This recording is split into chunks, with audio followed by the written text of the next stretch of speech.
जी नाज़रीन अस्सलाम वालेकुम। मैं हूं आपका मेज़बान अदनान हैदर और प्रोग्राम के शुरू में हम बात करेंगे नवाज़ शरीफ साहब की वापसी का मामला हुकूमत के लिए एक बहुत बड़ा मसला क्यों बन गया है और क्या कानूनी रस्ते हैं नवाज़ शरीफ साहब को वापस लाने के लिए मौजूदा हुकूमत के पास, क्योंकि भेजा भी मौजूदा हुकूमत नहीं था, इन्हीं का बोर्ड था और अब वापसी के लिए कोशिशें शुरू की जा रही हैं। एजाज एहसन साहब हैं, सीनियर माहिर कानून, सीनियर रहनुमा पाकिस्तान पीपल्स पार्टी। एजाज एहसन साहब, बहुत शुक्रिया वक्त देने के लिए।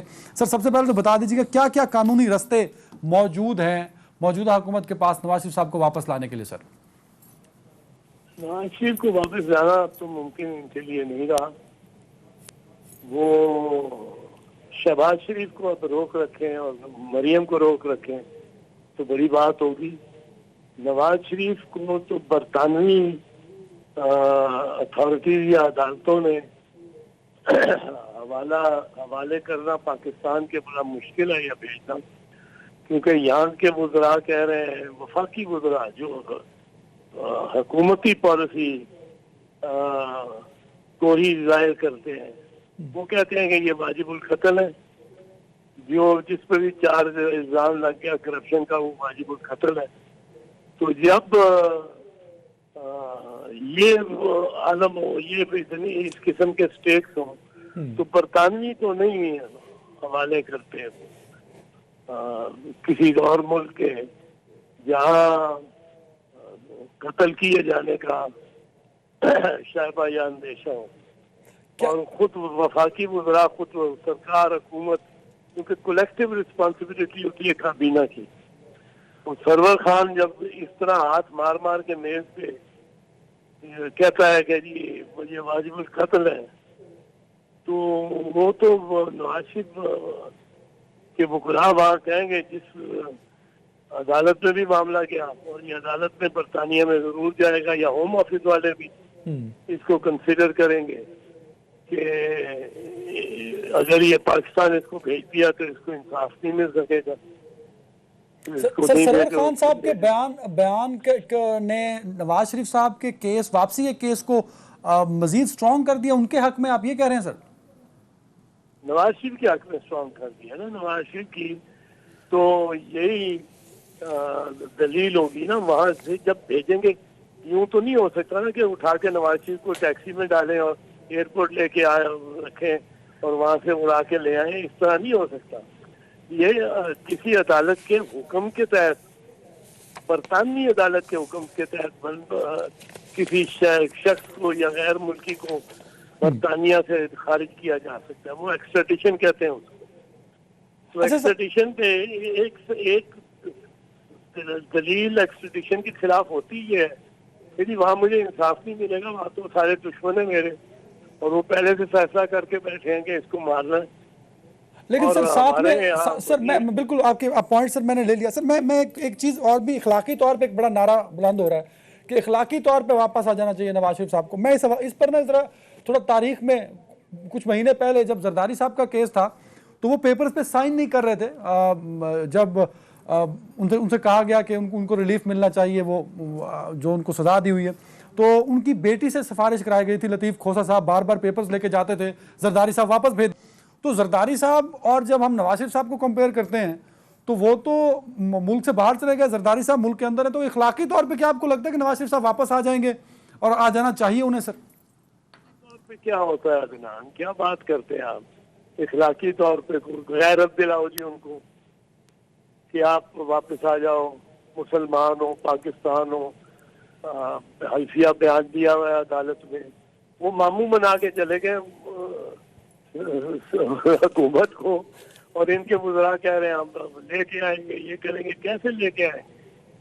और फिर मैं तो ये समझता हूँ कि अगर ये अदालत में गए, अगर पाकिस्तान की गवर्नमेंट अदालत में गई वहाँ, और नवाज शरीफ को चाहेगा कि वहाँ अदालत में मैदान लगे और बरतानवी अदालत के सामने केस ये हुकूमत लेके जाए ताकि वो अपनी सफाई दे सके। और सफाई में वो कहेगा कि नैब की सारी जो कार्रवाइयाँ हैं, सारी यही ड्यू प्रोसेस नहीं है, यही कानून और आइन के जो बुनियादी हकूक है उनके खिलाफ है। इनमें ये इम्तियाज भी बढ़ता जा रहा है, इनमें ये भी हो रहा है, वो भी हो रहा है, दबाव भी डाला जा रहा है। वो एक बरतानवी अदालत ने अगर ये कह दिया कि ये इनकी सारी मशकूक है, इनकी सारी कार्रवाई, तो यहाँ नैब का भी बिस्तर गोल हो जाना है। मतलब सर ये मैं तो इनको- अगर सादा लफ्जों में एतजाज़ से सब कहा जाए तो आपके जवाब से मैं ये तासुर ले रहा हूँ कि नवाज शरीफ की वापसी का मामला हुकूमत के गले भी पड़ सकता है, नैब की बदनामी का बायस भी बन सकता है। बिल्कुल बनेगा, 100% बनेगा, और 100% गले में पड़ेगा इनके। ये तो पता नहीं सोचते बस मामले को बाद में है, और पहले वुज़रा, एक तो इनमें अनारकी है वुज़रा के बयानात देने में, वो पता नहीं स्पोक्समैन है या क्या है, वो जो दिल में आती है वो बयान दिए। एतजाज सर मैं चाहूंगा जरा डिफरेंशिएट कर दीजिएगा कि नवाज शरीफ को बाहर भेजना हुकूमत की सबसे बड़ी गलती थी या उनको वापस बुलाने का जो अलम उठा लिया हुकूमत ने, वो सबसे बड़ी गलती है? नहीं, अब दोनों ही गलतियां थी। बाहर भेजा है अगर तो आप सब्र करें, वो जब आना चाहे तो आएगा, और संभाल लें शहबाज शरीफ को, अगर वो रोक रखें तो बड़ी बात है, वरना वो भी कोनियां वोनियां मार रहे हैं, और वो भी जरा मुलाकातें और सफीर भेज रहे हैं अपने पैगाम लेकर, जो इस्टेब्लिशमेंट है जी, सिविल एंड मिलिट्री इस्टेब्लिशमेंट है, उसके साथ वो भी कोई कोशिश और इक्वेशन बनाना चाहते हैं कि वो भी चले जाएं। अच्छा, शहबाज शरीफ साहब भी चले जाएं? नवाज शरीफ चला गया तो पीछे क्या रह गया? तो नून लीग ने सियासत भी तो करनी है ना, शहबाज शरीफ साहब भी चले जाएं तो नून लीग की सियासत तो खत्म हो जाएगी इस मुल्क में। नून लीग की सियासत किसी की खत्म नहीं होती, वैसे सियासत नहीं किसी की यहाँ खत्म होती। यहाँ बंदे ये देखते ही नहीं है कि नून लीग ने क्या कुछ, ये ही नहीं देखते कि नवाज शरीफ सितम जरीफी देखो, उन्हीं अपार्टमेंट में रोज जा रहे हैं, रोज दिखाया जा रहा है कि उन्हीं अपार्टमेंट में A1 अपार्टमेंट जिससे वो कतर तल्लुकी का इजहार करते हैं, तो मेरा ताल्लुक ही कोई नहीं, उधर ही रह रहे हैं। तो ये हमारी कौम तो ये भी नहीं देखती। नहीं सर, ये तो देखती है, इसमें तो खैर बात भी होती है सर। अच्छा सर, मैं एतजाज साहब, टाइम मेरे पास कम है, मैं चाहूंगा जो अंडरटेकिंग है खासतौर पे जो मियाँ शहबाज शरीफ साहब ने दी है, जो कि अपोजिशन लीडर भी हैं, उनके लिए किस हद तक कानूनी तौर पे खतरा हो सकती है ये अंडरटेकिंग? ये अंडरटेकिंग को भी यही पाकिस्तान में ही इस्तेमाल करें, और बस लफ्जी और वो जो आप कहते हो कि इखलाकी तौर पे याद कराते रहें कि आपने तो अंडरटेकिंग दी थी, वरना इस अंडरटेकिंग को कौन एनफोर्स कर सकता है? बरतानिया में मिसाल के तौर पे मियाँ नवाज, शहबाज शरीफ जाके मियाँ नवाज को कहते हैं कि मैं वहाँ जमानत दे के आया था, और भाईजान चले आप लाहौर चलें, फ्लाइट मैंने बुक करा ली है, और मियाँ नवाज कहता है मैं नहीं जाता। तो क्या बरतानिया में उसको क्लोरोफॉर्म पिला के और टैक्सी में डाल के और जहाज से उड़ा के ला सकते हैं? शहबाज शरीफ बिल्कुल नहीं ला सकता जब तक मियाँ नवाज शरीफ अपनी मर्जी से ना आना चाहे। बिल्कुल ठीक है सर, बिल्कुल ठीक है। क्या आज की तारीख में एतजाज साहब, क्या आज की तारीख में मियाँ नवाज शरीफ कानून की नजर में मफरूर हैं या नहीं, कानून की मर्जी से बाहर गए हुए हैं?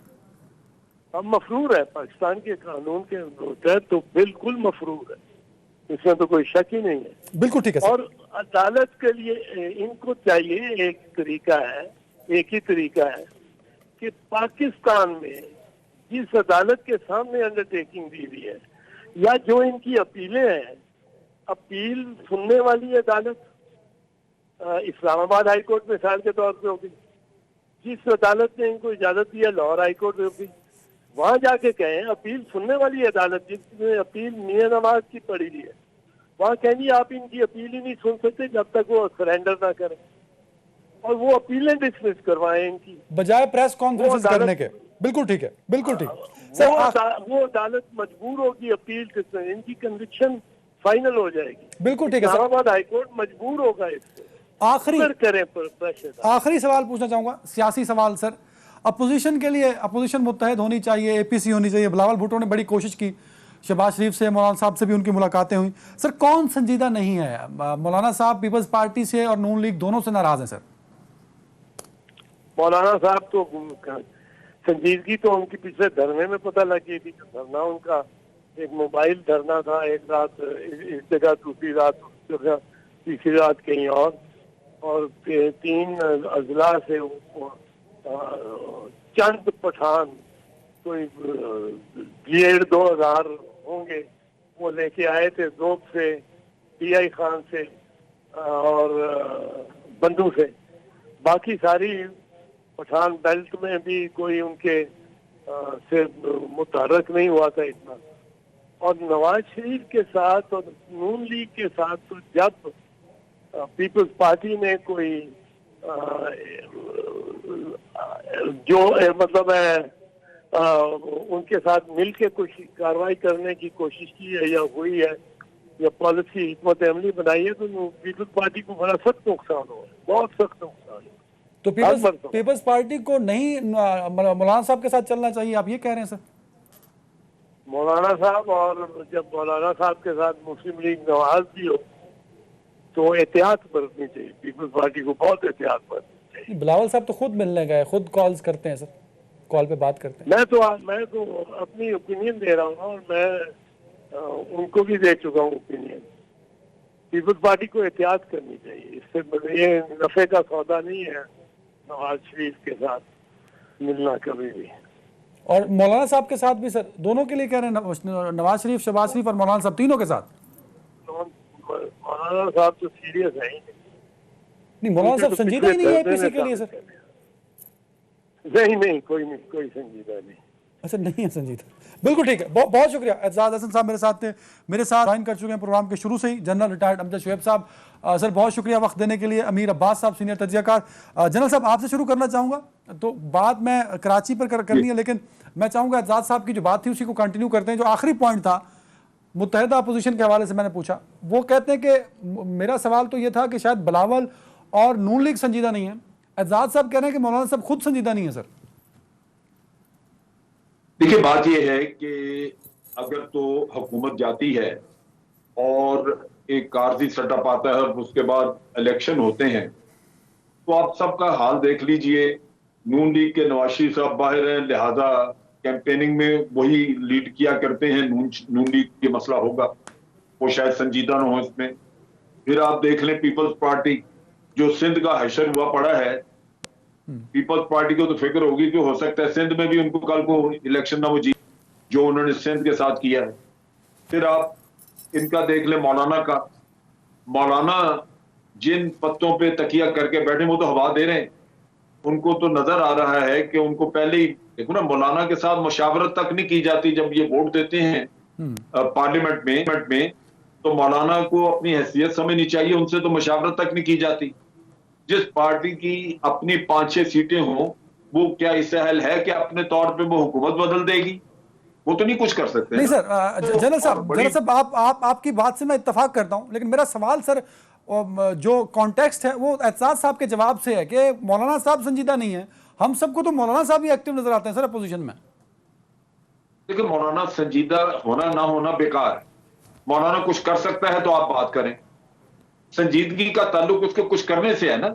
अगर मौलाना के हाथ में है कि वो हुकूमत को भगा सकता है यहां से, तो बिल्कुल मौलाना संजीदा हो जाएगा। लेकिन जब वो भगा नहीं सकते तो वो ड्रामा वगैरह क्रिएट करके वो अपनी अहमियत वगैरह बनाते रहेंगे। लेकिन अपोजिशन में कौन है जनरल साहब, अपोजिशन में कौन है जो कुछ करने की कैपेसिटी रखता है आपकी नजर में? इस वक्त कोई भी नहीं रखता। कोई भी नहीं रखता। अमीर अब्बास साहब, सबको अपनी अपनी हैसियत का पता है, सबको अपनी अपनी हैसियत का पता है। इस वजह से आप तमाशा शोर शराबा बहुत देखते हैं, लेकिन कोई सीरियस नहीं है एक्चुअल कुछ कोई काम करने के लिए, क्योंकि सबको अपनी हैसियत का इल्म। अमीर अब्बास साहब, हम तो हुकूमत की कारकर्दगी पे हमेशा आवाज उठाते हैं और अवाम भी मायूस है, हम सब मायूस हैं, लेकिन अपोजिशन ने 2 सालों में क्या किया उस पर भी कोई खास प्रोग्रेस नजर नहीं आती। एजाज साहब ने भी उस पर एक वाज़ेह बयान अभी दिया। जनरल अमजद शुएब साहब भी कह रहे हैं कि किसी में कोई कैपेसिटी नहीं है, कोई संजीदा नहीं है। तो क्या आपको लगता है कि वाकई अपोजिशन सारी की सारी गैर संजीदा है, सिर्फ प्रेस कॉन्फ्रेंसेस करने, दावे करने और नारे लगाने तक ही महदूद है ये अपोजिशन? बहुत शुक्रिया अदनान। जो जनरल साहब से आपने सवाल किया ना कि मौलाना साहब के अलावा आप पर कौन संजीदा हो सकता है और कौन सी वो कौन सा भारी पत्थर है जो आपके इमरान खान के सर पे मारा जाए मौलाना साहब के अलावा। देखिए, मौलाना साहब के अलावा नून लीग और पीपल्स पार्टी दो बड़ी जमातें, आप इन दोनों को एक तरफ रखते हैं। क्या आफ्ताब शेरपाओ इमरान खान की हुकूमत कराएंगे? क्या नूरानी साहब के साहबजादे जो हैं कराची से आके वो करेंगे इमरान खान की हुकूमत जो है वो इमरान खान की बताएगी जो 2013 का इलेक्शन भी हार गई बुरी तरह से, 2000 इलेक्शन भी बुरी तरह से हार गई।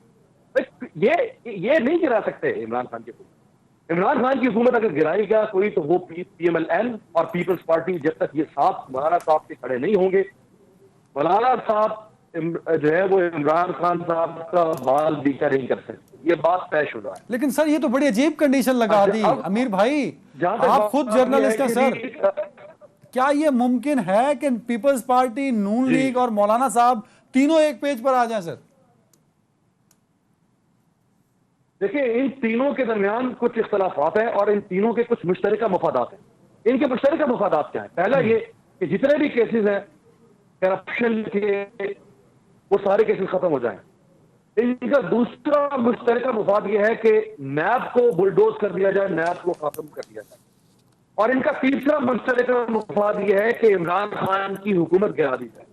देखिए, आगाज में नून लीग और पीपल्स पार्टी किसी गैर आईनी तरीके से राजी नहीं थे या आमादा नहीं थे, लेकिन अभी जो आप अगर डॉट्स को कनेक्ट करें तो अब लग रहा है कि पीपल्स पार्टी तो शायद ना करे, लेकिन नून लीग शायद किसी ऐसे रास्ते का भी अगर उसको इंतखाब करना पड़े जो रास्ता बज़ाहिर मुनासिब ना हो, लेकिन इमरान खान की हुकूमत गिरती हो तो वो उस रास्ते पर जाने को तैयार है।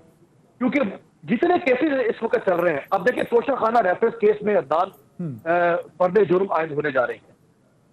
इसी तरह से फ्लैगशिप नैब ने अपील की हुई थी नवाज शरीफ साहब की बरियत के खिलाफ, उसकी भी इस्लामाबाद हाई कोर्ट में समाअत शुरू होने जा रही है। 1 सितंबर को फिर नवाज शरीफ साहब की जो दो दरख्वास्तें हैं अल अजीजिया और एवन फील्ड रेफरेंस में बरियत के हवाले से, उसकी भी समाअत शुरू होने जा रही है।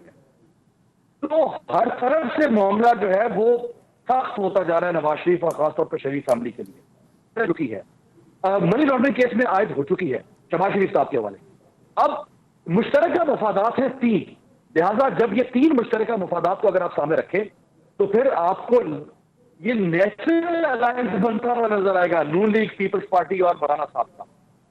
अगरचे पीपल्स पार्टी और नून लीग का 2008 के इलेक्शन के बाद 6 महीने से ज्यादा नहीं चला था। हम उस वक्त भी कहते थे कि ये आग और पानी का मिलाप है, ये नहीं था। लेकिन अब आगे जो इनका हरीफ है, वो हरीफ इतना ताकतवर है, वो हरीफ इतना जिद्दी है इमरान खान, कि वो कह रहा है कि मैं नहीं छोड़ूंगा। अब देखिए, जो कल 25 तारीख को जो कैबिनेट की मीटिंग हुई, अब उस कैबिनेट की मीटिंग में मैं आपको 2 चीजें बता दूं जी। इमरान खान साहब ने इंतहाई गुस्से का इजहार किया इस बात के ऊपर कैबिनेट की मीटिंग में। अमीर साहब आपकी आवाज क्यों बैठा होगा, उन्होंने कब करने की चीजें। यार अमीर साहब का कनेक्शन प्रॉब्लम कर रहा है, ब्रेक ले लीजिए ताकि अमीर साहब का कनेक्शन बेहतर हो कि हम उसको कर सकें। ब्रेक के बाद बात करूंगा कि नवाज शरीफ साहब की वापसी मुमकिन हो सकेगी, मौजूदा हुकूमत संजीदा किस हद तक संजीदा है और क्या क्या ऑप्शंस इस्तेमाल किए जा सकते हैं। जनरल साहब से पूछूंगा एक ब्रेक के बाद।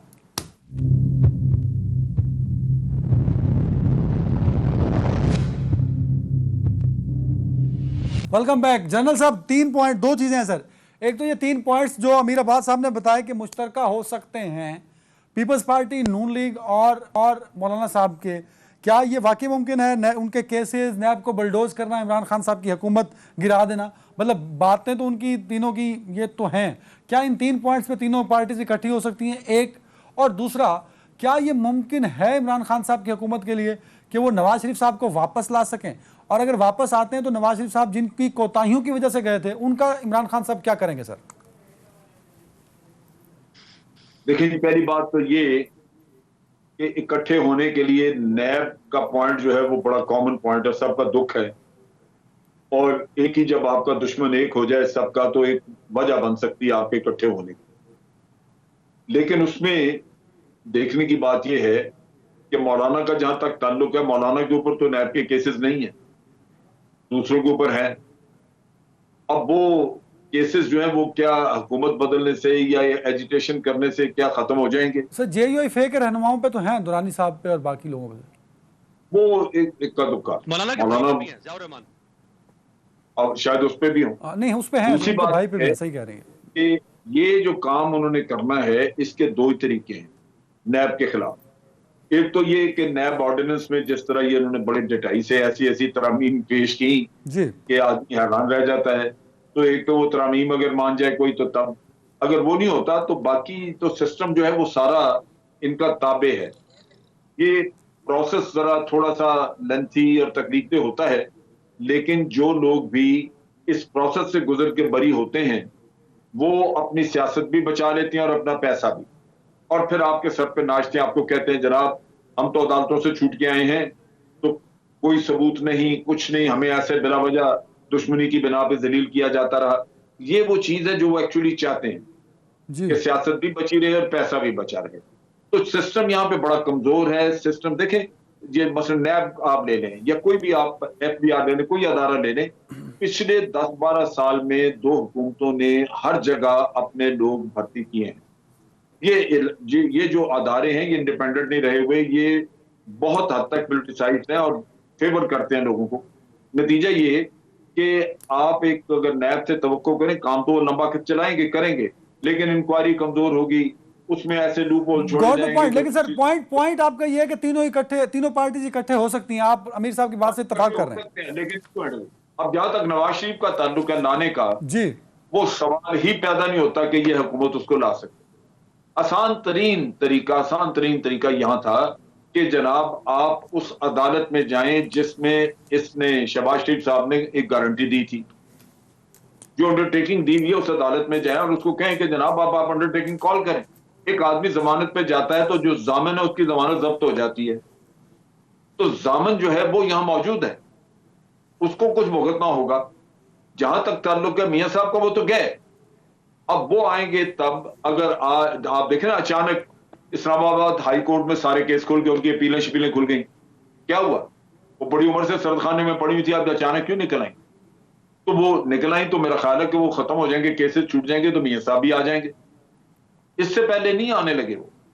और इमरान अगर खान सर जो जब तक नवाज शरीफ साहब नहीं आते तब तक उन लोगों का तो एहतसाब कर लेना जिनकी वजह से नवाज शरीफ चले गए। वो इनके ही बोर्ड के लोग थे, वो इनके ही सूबाई वज़रा थे, वो इनके ही वफाकी वज़रा थे। वो ये नहीं कर सकेंगे। उसकी वजह ये है कि कोई जरिया नहीं है ये साबित करने का कि जो उनकी ब्लड रिपोर्ट्स थी, जो भी एक्सरे वगैरह ये रिपोर्ट्स दी गई, वो फर्ज थी, उनमें कोई हेरा फेरी थी, ये बहुत मुश्किल है साबित करना। सर क्या कोई फैसिलिटेटर था पीटीआई के अंदर जिसने फैसिलिटेट किया इन सारे मामलात को नवाज शरीफ को बाहर भेजने में? सर मेरा नहीं ख्याल। देखें, आप अदालती प्रोसेस से वो गए, अदालतें आप देख लीजिए, लाहौर हाईकोर्ट उनको बड़ा एंटरटेन करता है। मियां साहब को, उनकी फैमिली को तो हमेशा अदालतों से जिस तरह का रिलीफ मिला वो दूसरों को नहीं मिलता। आप बाकी सारी चीजें छोड़ दें, आपका कोई कानून ऐसा है नहीं कि एक आदमी सजा काट रहा है जेल में और उसकी जमानत हो जाए, और जमानत नहीं सिर्फ बल्कि उसको मुल्क से बाहर भी जाने दिया जाए। अदालत ने कैसे मान लिया ये? देखिए ना, ये कानूनी मसला है, बाकी तो चीजें छोड़ दें, लेकिन उनके लिए कानून भी कोई नहीं। पहले भी सुप्रीम कोर्ट ने उनको 8 हफ्ते की वो जमानत उनकी कबूल की थी, जब उनको घर पे जाती उम्रा पे कहा जी आप वहां रहे, सियासत नहीं करेंगे, लेकिन वो सियासत करते रहे वहां से भी।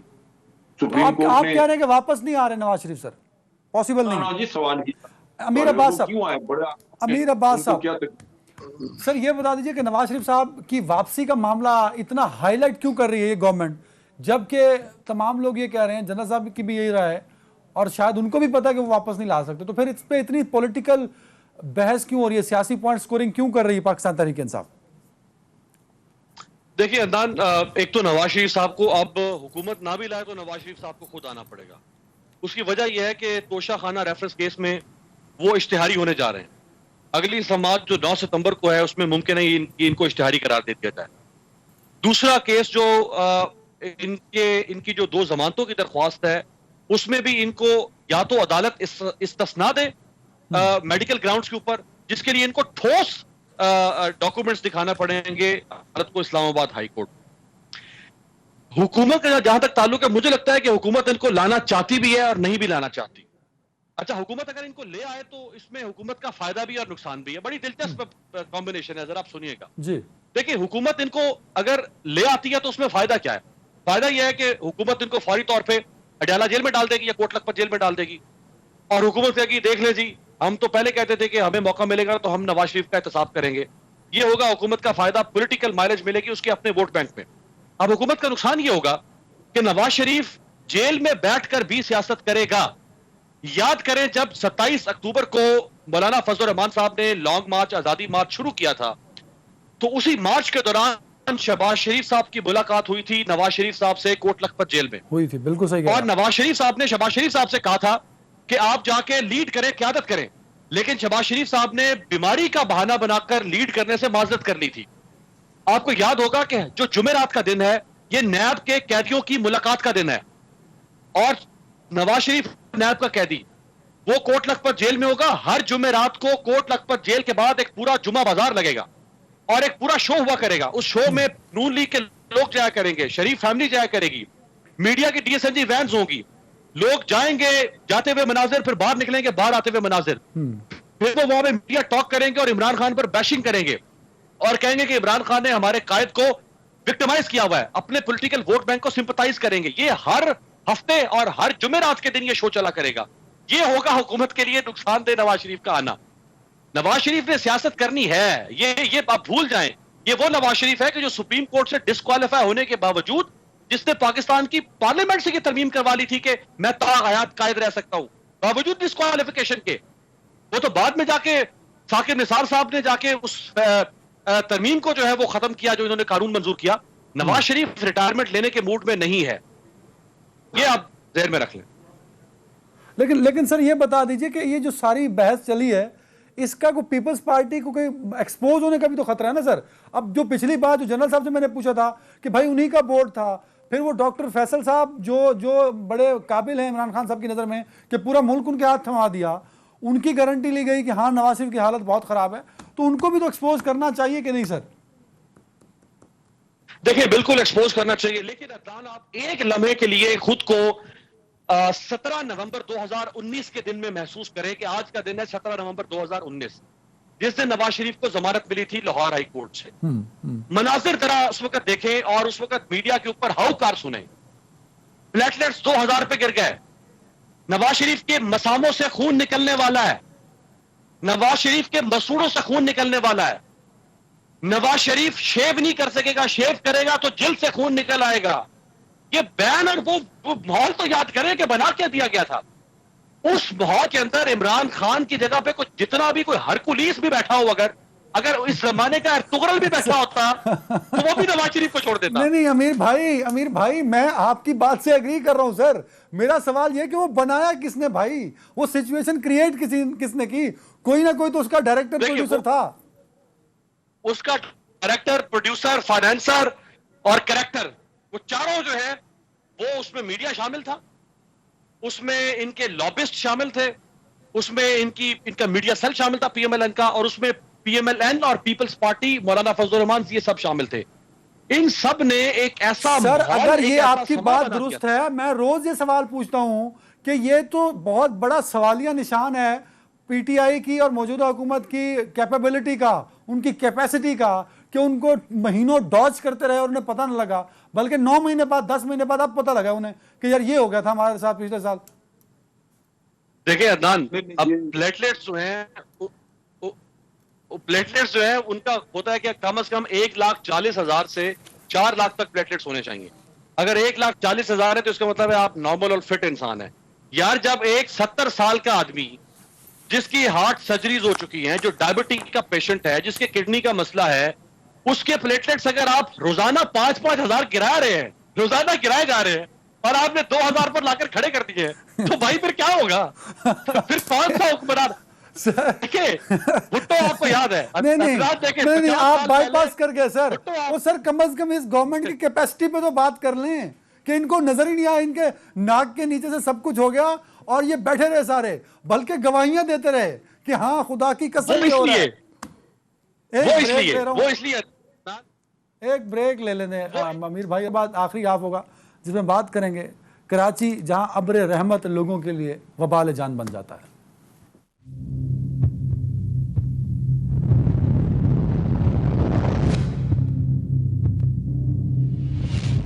Welcome back. जनरल साहब, कराची वो शहर है जिसके वोटर की पाकिस्तान की सियासत में एक बड़ा कैपिटल रोल हमेशा से रहा है सर, लेकिन उसके वोटर का एहतराम नहीं होता, उसके वोट का एहतराम नहीं होता सर। और हम हमेशा खबरें पढ़ते हैं कि कराची में करंट लगने से लोग जाँ बहक हो रहे हैं, शहीद हो रहे हैं, ये मामूल होता है सर। वहाँ बारिश लोग मिन्नतों से दुआओं से मांगते हैं, बारिश आती है तो लोग उस बारिश में भी शहीद होते हैं, घर बह जाते हैं, लोग मर जाते हैं, सामान लुट जाता है और खाने को उनको खुराक नहीं मिलती सर। लेकिन उस पर सियासत होती है, एक दूसरे पर इल्ज़ाम तराशी होती है। आज भी जब आप और मैं बात कर रहे हैं तो सियासी पॉइंट स्कोरिंग तो अरूज पर है, लेकिन प्लान कहाँ है जहां कराची की बेहतरी की बात की जा रही हो? कोई भी कराची की ओनरशिप को लेने को तैयार नहीं है सर। जनरल साहब, देखिए, बात यह है कि जो भी सिचुएशन है, एक तो ये कि एक नियाफत जैसी बारिशें अब हुई हैं वो 1931 में कहते हैं पहले हुई थी, रिकॉर्ड टूट गया। ये बात तो समझ लेनी चाहिए कि जहां भी कहीं कुदरत की तरफ से कोई ऐसा अलमिया हो जाता है, ऐसा तूफान आता है, तो बड़े बड़े मुल्क भी उसको संभाल नहीं सके। लेकिन दूसरी तरफ ये भी एक सच्चाई है कि ये हुकूमत साल से पीपल्स पार्टी की हुकूमत वहां पे रही है और उन्होंने इन मसाइल की तरफ तवज्जो भी नहीं दी। कराची जो है वो फैलता रहा, बाएं दाएं बाएं, और बस्तियां बनती गई कराची के नाम पे, लेकिन कोई भी न मेन सीवरेज सिस्टम से कनेक्टेड है वो बस्तियां, उनके अपने अपने सीवरेज सिस्टम है। एनक्रोचमेंट्स होती गई, किसी ने नहीं रोका। नाले, ये एमपीएम साथ थी, एमपीएम ने दबा के चाइना कटिंग और एनक्रोचमेंट्स की। अब इन हालात में जब आप देखें कि उसकी आबादी, जिस आबादी के लिए वो सीवरेज सिस्टम बना था, उससे 3-4 गुना बढ़ गई, और ये जब आज आप उस तूफान को देख रहे हैं तो अब किसी के बस का नहीं है कि उसको ठीक करे। इन हालात में हुकूमत के पास रिलीफ वगैरह का अरेंजमेंट हो सकता था, वो मिलके एनडीएमए के साथ मिलके कुछ करते, लोगों को कहीं बाहर ले जाने का, उनको कहीं खुश जगह पे रखने का, कोई बिल्डिंगें बचाने का, ये कुछ काम हो सकता था जो यहाँ पे अब नजर नहीं आता, क्योंकि लगता ही है कि उनको हाथ पांव फूल गए हैं। तो इन हालात में आवाम के लिए तो बड़ी मुश्किलात हैं, लेकिन ये एक लेसन है कि आइंदा के लिए सोचा जाए कि ये भी वक्त आ सकते हैं जहां हुकूमतों को तैयार रहना चाहिए। और सर, ये क्या जनरल साहब, क्या सिर्फ पीपल्स पार्टी को ही मुर्द इल्जाम ठहराना ठीक होगा सर? सिर्फ पीपल्स पार्टी को? बात यह है कि जिन जिन की भी हुकूमत रही, उन सब का कुछ ना कुछ तो इसमें हिस्सा है। एमपीएम की गवर्नमेंट रही, यहाँ पे पीपल्स पार्टी की रही, पीएमएलएन भी साथ कोलिशन में रही, ये सारे वक्तन फक्तन आते रहे हैं और ये तवज्जो नहीं दी गई इन चीजों के ऊपर। बहरहाल अब अगर सामने मसाइल, पीटीआई क्या रोल प्ले कर सकती थी या करना चाहिए पीटीआई को सर? जल्दी से 30 सेकंड। पीटीआई तो पहली दफा इसमें आई है, लेकिन पीटीआई ने जब शुरू में इमरान खान ने एक पैकेज अनाउंस किया 162 बिलियन का, तो उस वक्त 18वीं तरमीम का शोर मच गया। प्रॉमिस ने कहा कि जनाब ये पैसा आप हमें दें, आप खुद नहीं खर्च कर सकते, और पीटीआई चाहती थी कि ये खुद वो खर्च करवाएं यहाँ पे। इसमें क्रेडिट का मसला भी, और दूसरी तरफ एक दूसरे के ऊपर एतमाद की कमी भी कि ये खा पी जाएंगे, बिल्कुल सही, जिनकी वजह से कराची का बेड़ा गर्क हुआ। आज भी अगर ये कुछ करना चाहें तो मिलके करेंगे तो काम होगा, अगर मिलके नहीं करेंगे तो बाद एतमादी नहीं होगा। अमीर अब्बास साहब, जनरल साहब ने कहा जी 46 साल रिकॉर्ड टूट गया। आई एग्री, 46 साल का रिकॉर्ड टूट गया, लेकिन सर ये मुझे याद है मेरे एक प्रोग्राम में आपने मुझे 500 मिलीलीटर, 550 मिलीलीटर वाले मुल्क भी गिनवाए थे। भाई ये 78 मिलीलीटर, 75 मिलीलीटर तक नॉर्मल बारिश कंसिडर होती है दुनिया भर में। एक तो वजह क्या है ये बता दीजिए कि कब हालात बेहतर होंगे? आज भी कोई प्लान नहीं बन रहा बारिशों के पानी, अगले साल फिर ये लोग इसी तरह पानी में बहेंगे। दूसरा, पीटीआई क्यों संजीदा नहीं है सर कराची को ठीक करने के मामले में? अदनान, अब मैंने आपको पहले 500 और 550 मिलीलीटर वाले गिनवाए थे, आज मैं आपको 1500 मिलीलीटर वाले गिनवा दे।